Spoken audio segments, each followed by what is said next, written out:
Hello दोस्तों, तो कैसे हैं आप लोग। आई होप आप लोग सभी मस्त होंगे, स्वस्थ होंगे और जबरदस्त होंगे। दोस्तों, लास्ट क्लास में हमने डिस्कस किया था पीडियाट्रिक का इंट्रोडक्शन एंड हमने दो बातें स्टार्ट की थी कि हमें बच्चा जब पैदा होता है पीडियाट्रिक के अंदर, जब बच्चा पैदा होता है तो उस टाइम में हमारे दो काम होते हैं मेनली। एक तो हमें इनिशियली असेसमेंट करना होता है एंड देन हमें उसके अकॉर्डिंग इंटरवेंशन करना होता है। तो सबसे पहले हमने लास्ट क्लास में ये तो डिस्कस कर लिया था कि हमें क्या क्या असेसमेंट करना है, किस तरह से हमें बच्चे को असेस करना है जब बच्चा पैदा होता है। लेकिन हमारा जो टॉपिक है अगला, इनिशियल इंटरवेंशन, ये हमारा पेंडिंग रह गया था। इनिशियल इंटरवेंशन, तो अगला जो हमारा टॉपिक है, सेकंड पॉइंट क्या है हमारा, इनिशियल इंटरवेंशन। तो ऐसे कौन कौन से काम है जब बच्चा पैदा होगा जो हमें करने पड़ेंगे, ठीक है। इसमें इनिशियल इंटरवेंशन, इनिशियल का मतलब होता है कि तुरंत, उसी टाइम। इंटरवेंशन का मतलब है कि जो भी हमने असेसमेंट किया अब हमें क्या करना है यहाँ पर। इंटरवेंशन का मतलब होता है एक्शन, कि अब हमें क्या एक्शन लेना है, ठीक है। जब बच्चा पैदा होता है तो इनिशियली हमें कौन से एक्शन लेने होते हैं, उसमें हमें दो मेन काम, इंपॉर्टेंट दो कामों को अंजाम देना होता है। उसमें सबसे पहला काम होता है एयरवे क्लियरेंस। पहला काम क्या है, एयरवे क्लियरेंस, और दूसरा काम क्या है, umbilical cord cutting. Umbilical cord cutting. तो दोस्तों ये मेन दो काम होते हैं हमारे। सबसे पहला हमें क्या करना होता है, एयरवे को क्लियर करना होता है। एयरवे जो हमारा है वो बच्चे का एयरवे को बिल्कुल क्लियर करना होता है। देन नेक्स्ट अपना काम होता है कि अम्बिलिकल कॉर्ड जो है हमारी, उसको हमें क्या करना है, कट करना है, ठीक है। तो सबसे पहले हम देखते हैं कि एयरवे को कैसे क्लियर करेंगे। एयरवे को क्लियर करने के लिए हमारे पास दो रास्ते हैं। इसको अपन एक तो स्टाइल गोजपीस से भी क्लीन कर सकते हैं और सेकंड अपन इसको सक्शनिंग से भी कर सकते हैं, ठीक है। सक्शन करके, सक्शन मशीन के द्वारा सक्शन करके अपन एयरवे को क्लियर कर सकते हैं। लेकिन ये चीज डिपेंड करती है कि अब सिचुएशन के अकॉर्डिंग, कि भैया अगर वहां पर बहुत ज्यादा सेक्रेशन है तो हमें मशीन यूज करनी पड़ेगी, सक्शन यूज करने पड़ेंगे। अगर सेक्रेशन बहुत कम है तो हमें किसी भी मशीन की जरूरत नहीं पड़ेगी, किसी भी इक्विपमेंट की जरूरत नहीं पड़ेगी। हम सिंपल एक स्टाइल गोज पीस लेंगे और उससे एयरवे को क्या करेंगे, क्लियर कर देंगे। जैसे ये कोई भी हमने एक टुकड़ा लिया गोज पीस का, उसको लेकर ऐसे नाक पे रखेंगे और नाक को ऐसे अपन नीचे की तरफ खींचेंगे तो जो भी अंदर नाक के अंदर जो भी कचरा होगा, सेक्रेशन होंगे, तो वो बाहर निकल जाएगा। और माउथ से उंगली को ऐसे इंटरलॉक करके, उंगली में जब अपन क्या करेंगे, गोज पीस को लपेट के उंगली के ऊपर रैप करके देन अपन उसको उंगली को माउथ के अंदर डालेंगे और अंदर से जो भी सेक्रेशन है, एमनियोटिक फ्लूइड वगैरह माउथ के अंदर होगा, उसको अपन आसानी से निकाल सकते हैं। तो ये तो क्या हो गया, पहला एयरवे क्लियरेंस हो गया कि भैया आप कैसे कर सकते हैं, सिंपल गोज पीस के अकॉर्डिंग। और दूसरा अपन क्या करेंगे, दूसरा अपन करते हैं सक्शन से। अब बात करते हैं एयरवे क्लियरेंस के लिए अपन किस चीज का यूज कर रहे हैं, अपन यूज कर रहे हैं सक्शनिंग। सक्शनिंग जब अपन करते हैं तो यहाँ पर बहुत इंपॉर्टेंट चीजें हैं कुछ जो अपन को याद रखनी है सक्शनिंग के अंदर। सबसे पहले तो इसका सीक्वेंस हमें याद रखना है कि कौन सी सीक्वेंस में अपन को सक्शनिंग करनी होती है। सीक्वेंस का मतलब है कि हमें क्या करना है, पहले माउथ को क्लियर करना है या फिर अपन को पहले नोज को क्लियर करना है। ये दो पॉइंट है जो अपन को याद रखना है कि अपन को कौन सी सीक्वेंस को फॉलो करना है, माउथ पहले या फिर नोज पहले। तो आप लोग दिमाग लगाएं कि क्या चीज को हमें पहले क्लियर करना चाहिए। अभी कुछ लोगों के दिमाग में आ रहा होगा कि सर पहले नोज को क्लियर करना चाहिए। नोज को क्यों, क्योंकि नोज से अब बच्चा सांस लेगा और उसे क्लियर करेंगे, ऐसा आप लोगों के दिमाग में आ रहा होगा, जो कि बिल्कुल आंसर जो है वो बिल्कुल सही नहीं है। मतलब ये आंसर आपको बिल्कुल गलत है, क्योंकि नोज को अगर अपन सेक्रेशन करेंगे सॉरी, नोज को अगर अपन पहले क्लियर करेंगे तो देखो, अगर अपन नोज के अंदर कोई भी इक्विपमेंट इंसर्ट करते हैं या फिर अपन सक्शनिंग के लिए सक्शनिंग को ट्यूब अपन इंसर्ट करेंगे, तो जब भी हम कोई नोज में, अपर एयरवे में कोई भी चीज इंसर्ट करते हैं, उस टाइम में हमारा क्या है, स्नीजिंग रिफ्लेक्स जनरेट होता है। और स्नीजिंग रिफ्लेक्स जैसे ही जनरेट होगा तो हमें स्नीज आती है। स्नीज का मतलब छींक आती है। जैसे ही हम नाक में कुछ भी चीज इंसर्ट करेंगे तो हमें छींक आती है, सिंपल, सब लोग जानते हैं इस बात को।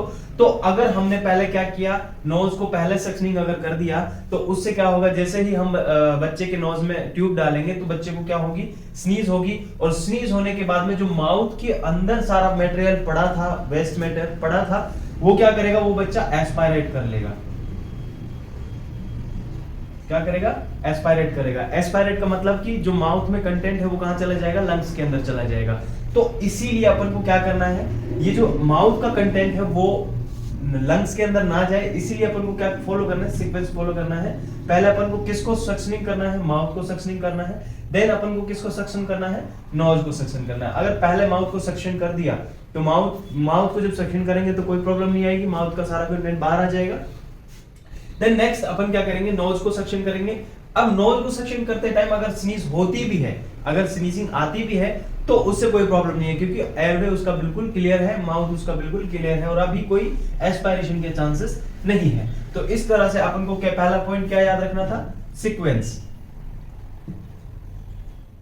ठीक है, पहला पॉइंट अपन को याद रखना था सीक्वेंस। अब सक्शनिंग में अपन को दूसरा पॉइंट क्या याद रखना है, दूसरा पॉइंट अपन को याद रखना है इसका प्रेशर।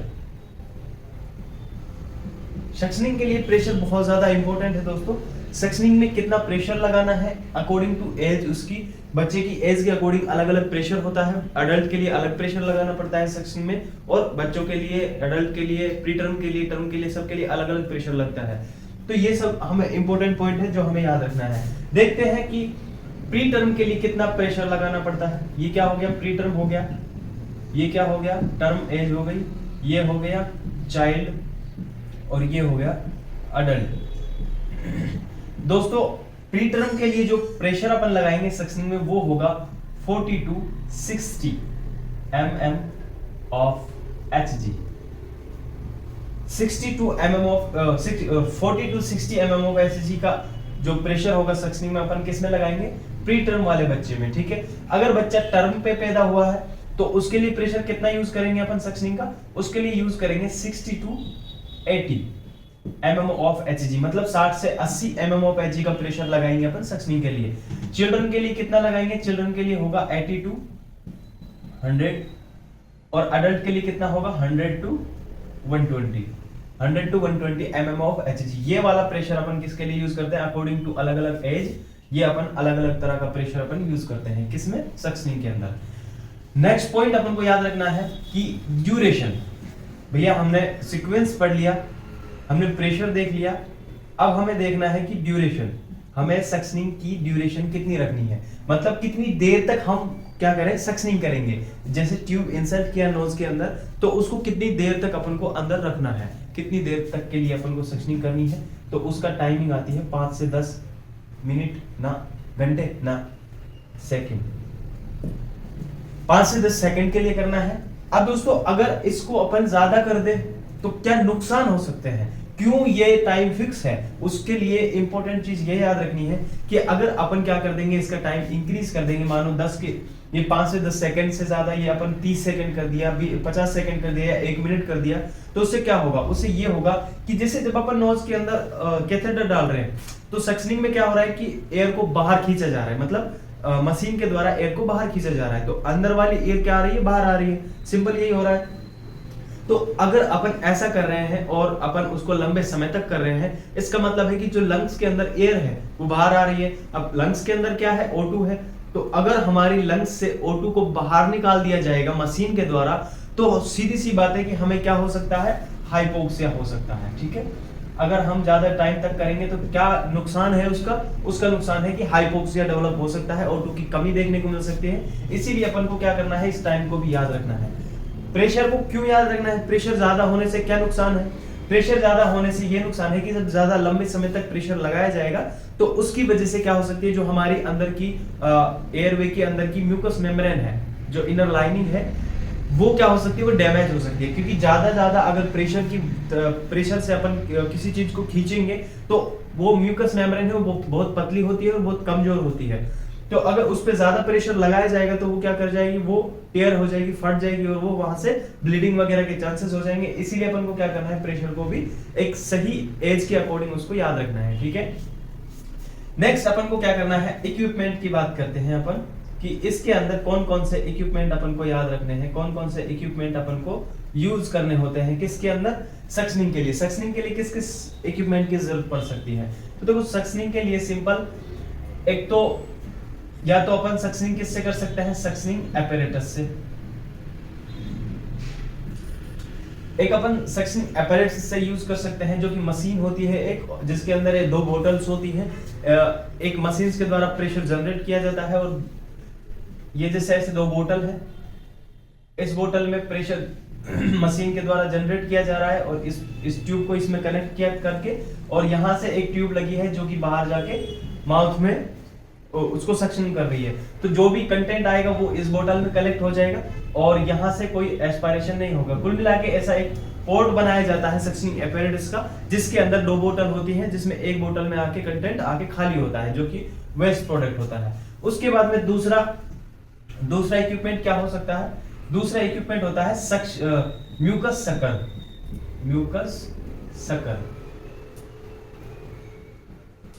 सकर, और तीसरा होता है एसेप्टो सिरिंज।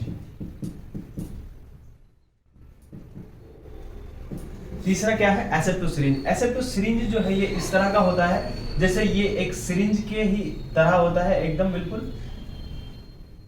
बिल्कुल सिरिंज के तरह होता है, लेकिन यहाँ पर एक बल्ब जैसा होता है जो कि रबड़ का बना होता है। तो जैसे ही इसको स्क्वीज करते हैं, इसकी वजह से क्या हो जाता है, इसकी जो अंदर की एयर है वो बाहर निकल जाती है। अब ये जैसे रबड़ का है, तो अब जैसे अपन इसको नोज के अंदर डाल देंगे, तो नोज के अंदर अब ये जैसे ही इसको अपन छोड़ेंगे, तो रबड़ क्या करेगी, बाहर वापस अपनी साइज में आएगी। तो वापस साइज में तब आएगी जब बाहर से एयर जाएगी, और अगर हमने इसको कहाँ डाल दिया है, नोज के अंदर या माउथ के अंदर, तो ये वहां के सेक्रेशन को अपने साथ लेकर चली जाएगी, जिसकी वजह से जो सेक्रेशन है वो इसमें कलेक्ट हो जाएंगे और अपन एयरवे को क्लीन कर देंगे। इसी तरह का म्यूकस सकर होता है, एक बल्ब जैसा ही होता है ये, इसमें कोई सिरिंज नहीं होती है, और इस तरह का होता है, ये भी एक रबड़ का तरह होता है, और इसमें क्या करते हैं अपन, इससे भी अपन क्या करते हैं, म्यूकस को निकालते हैं। ठीक है, इस तरह से ये इक्विपमेंट हो गए।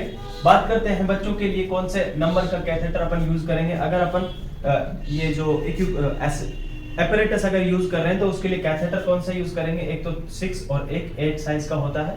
दो कैथेटर होता है, ये लाइट ग्रीन होता है, लाइट ग्रीन कलर का, और 8 नंबर का जो कैथेटर है वो ब्लू कलर का होता है।